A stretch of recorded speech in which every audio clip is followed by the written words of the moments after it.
মির্জা ফখরুল ইসলাম আলমগীরকে রাষ্ট্রপতি ঘোষণা করে ইসির গেজেট, সন্ধ্যা 7:30টায় শপথ।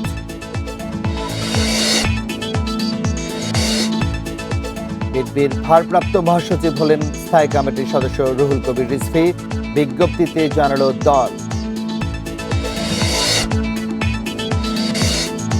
গ্রেনেড হামলা মামলায় আপিলের পূর্ণাঙ্গ রায় 1 বছরও প্রকাশ হয়নি, খালাস পান 49 আসামি।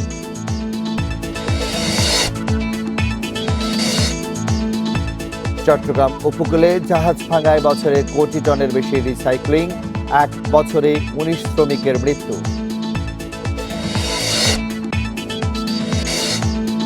মেহেরপুরের গাংনীতে কর্মচারীকে মারধরের পর বন্ধ জমির রেজিস্ট্রি, মাসে লাখ টাকা রাজস্ব হারাচ্ছে সরকার।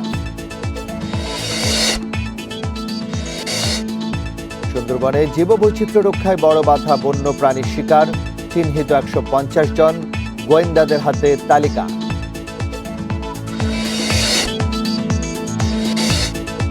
শেষ টেস্টে কাল অস্ট্রেলিয়ার বিপক্ষে নামছে বাংলাদেশ, ধারাবাহিকতা ধরে রাখতে চায় টাইগাররা।